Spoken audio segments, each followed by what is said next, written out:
Hello, welcome back, and as always, I hope you're doing well. Right, I don't usually post videos on a Friday, guys, as you well know, but this video took a lot of editing. I have explained in previous videos that I want to do deeper dives into all subjects regarding Brucelee, so obviously they take a lot longer to put together. And as you know, I am a one-man band. Right, today's video is about the English dubbers who dubbed the first three movies of Brucelee in the Golden Harvest era. You know, Big Boss, Fist of Fury and Way of the Dragon. Now, I'm very aware there's a documentary on the Arrow box set, Axis of English, the Hong Kong dubs, and also there's one on the Criterion set called Match the Lips, Tales from the Dub Trade. Right, before I start, this was scripted and researched by Mike Clayden. You remember Mike, I had him round here a couple of weeks ago. He's the events manager for Brucelee, the man, the legend, the icon, on the 6th of September later on in this year. Well, anyway, Mike done a brilliant article, and if you got volume 6 of the Brucelee fanzine in there, Mike done an article called The Unsung Voices of Hong Kong. I've always wanted to cover this on the channel. I haven't done it, and it is something different. But before I start, YouTube, this is fair use. It is transformative and educational. Be kind. Right, so sit back and enjoy. Who were they? The voices behind the Brucelee films.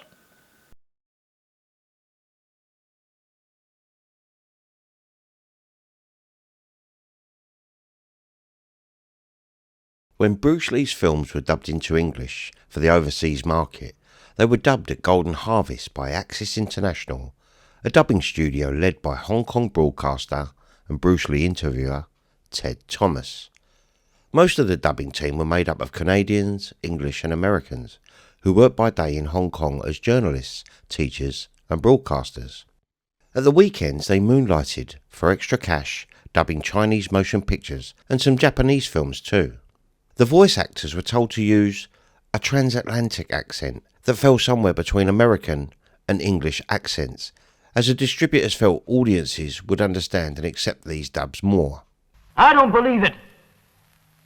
Now tell me how he really died. Before working in dubbing and broadcasting, Ted Thomas was in the Royal Navy, working in naval intelligence. He was born in Cheshire, England, and later became a broadcaster for Radio Hong Kong, and then formed Axis International, dubbing for both Golden Harvest and Shaw Brothers Studios. The dub. Dubbing work started on weekends from 6 p.m. till 1 or 2 in the morning. The night before the actual dubbing took place, a script supervisor who understood Mandarin would translate the original Mandarin script into English and count the numbers of syllables to fit the lip movements on screen. This meant changes in the script would be made to suit the lip movements, or lip flaps as they were known. Lip flaps? What are lip flaps? They're of the lips, but no sound, because you've missed it.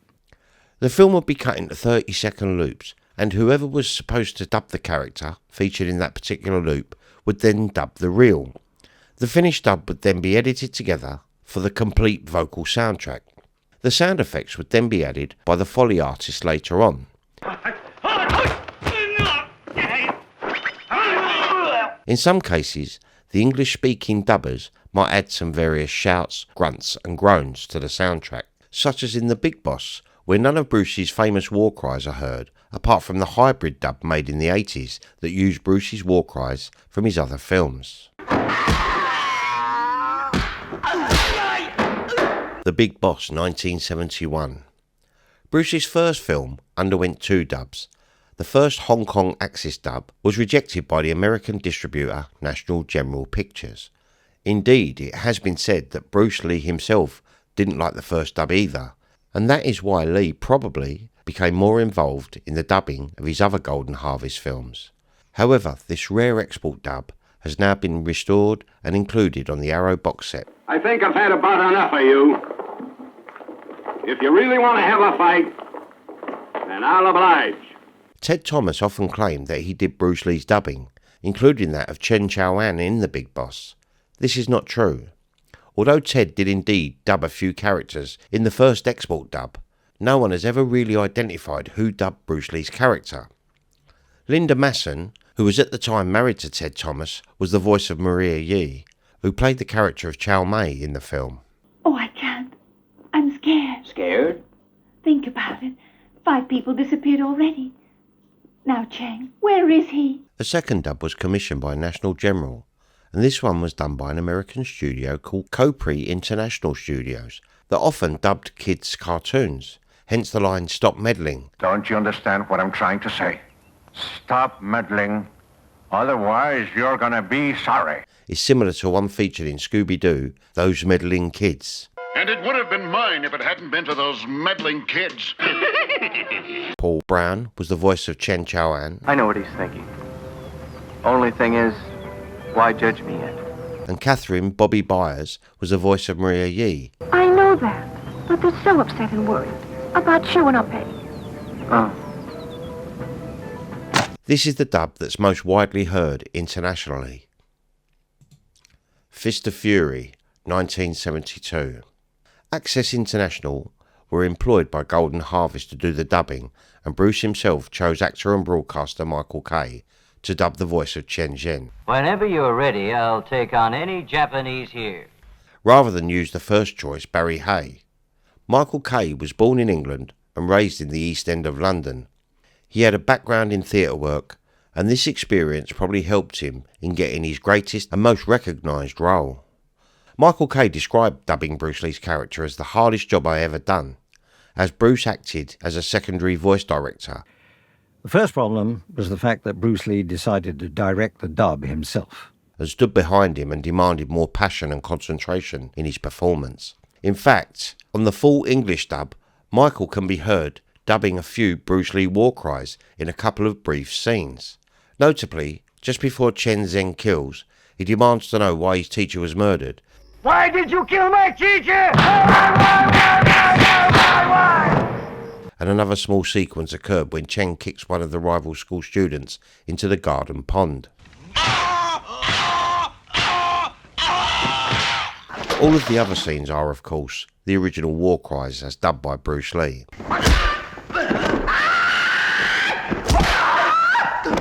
By the end of the dubbing session, Michael's throat was in tatters. He had not only played Bruce's character, but also had to play Wu, the treacherous translator played by Paul Way. And in one scene, he had to play both characters against each other. Hey, why is this? I want to ask you something. Nora Meow's role was dubbed by an unknown American female. It was either Linda Masson or possibly Carolyn Levine, who was another prolific dubber for Axis. You must eat now. Local film critic Jack Moore dubbed the voice of Mr. Suzuki, played by Ricky Hashimoto, Well, tell me then. Do those fools honestly think we're going to take this thing lying down? and also Fan Jai Kui, played by James Tien. And why? Why wouldn't you let us fight? Ted Thomas voiced the cook, Chien, and other characters. Well, so what about it? That's right, we killed your teacher. 6 different dubbers dubbed Fist of Fury. The Way of the Dragon, 1972. Like The Big Boss, The Way of the Dragon had a messy dubbing history. It was claimed Bruce Lee had chosen Jack Moore instead of Barry Hay to voice Tung Lung. However, there is no audio of this dub in existence, and it is believed lost. Certainly Jack Moore did claim that he had dubbed Bruce Lee's voice, but with no actual evidence, it's hard to prove. In 1975, Jack Moore spoke of his experience of meeting Bruce Lee in his dubbing work in a Canadian film magazine, Take One. Michael Kay was also interviewed about his experience working with Bruce Lee for the American adult publication Penthouse in 1974. The first dub by Axis took place in 1972. Most of the usual suspects from Axis were used in the original recording, and like Fist of Fury, it is not known for sure who dubbed Nora Meow's voice. I rent this apartment. All the men live at the restaurant. It's much more convenient. There's always a room. But having noticed some clues in various articles, it may have been voice actor Matthew Oram's wife Elizabeth. Incidentally, Bruce Lee's character of Tung Lung was dubbed by Chang Pi Shan for the Mandarin print. The first dub was also voice directed by Wang Ping, Ted Thomas and Brucelee.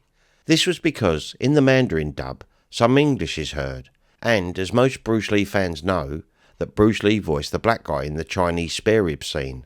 I like some Chinese spare ribs.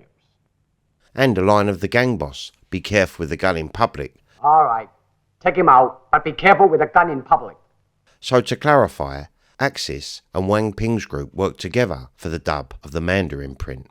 As mentioned previously, the first English dub was said to be lost. However, a full English dub was commissioned in 1974, a year after Bruce Lee had passed away. By this time, Barry Hay took over the voice of Tang Long. And every day, I practice martial arts. And also took on the position of voice director. It is the 1974 dub that plays in both America and England, apart from a surprising change in the UK version, which I will come to later. Michael Kay is the voice of Uncle Wang. Thugs are safest at home. This is their home. Where we are now, we're all foreigners. Matthew Oram is Ho. But this man knows Chinese Kung Fu. And the mafia boss is Michael Ross. Yes, boss. Haven't you wasted enough time? He also dubs the black guy in the Chinese spare rib scene in the full English dub version. You know what we're doing, don't they? You all should have left this restaurant. Other Axis dubbers covered the other characters and minor roles.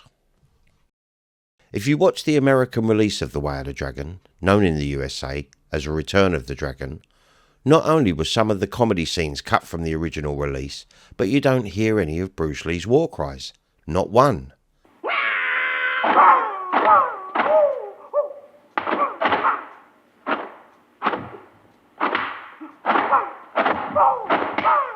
They were dubbed over by another voice actor, possibly Barry Hay, which is very strange. Stranger still, the very censored 1974 British release is exactly the same dub as the American print until the Chuck Norris vs Bruce Lee scene, and then it switches to the original war cries Bruce Lee had dubbed himself for the Mandarin print.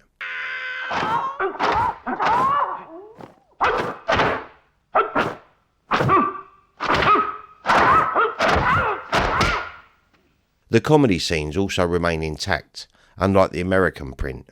The Mandarin and Cantonese audio have all Bruce Lee's war cries featured in them, as do the Japanese prints of The Way of the Dragon. Special note. It must also be mentioned that the Golden Harvest dubbers worked very hard to get the sync with the lip flaps correct. The sound in the dubbing studio was recorded on a magnetic audio tape. When this was transferred over to the optical reel to be played through projectors, the sync sometimes lapsed. This was sometimes also attributed to poor editing. This often annoyed the dubbers when they saw the completed film, as they knew they had done a perfect lip sync in the dubbing studio. Axis International faded out in the 1980s as the Hong Kong studios used other dubbing companies instead. Also, with today's technology making dubbing far easier and more realistic, the dubbing for foreign language films has been much improved. You can see a good dubbing job, really well done, just by watching the English dub of Crouching Tiger, Hidden Dragon. The others call me Iron Arm Midabyao. I understand there's a true master here. I seek a lesson.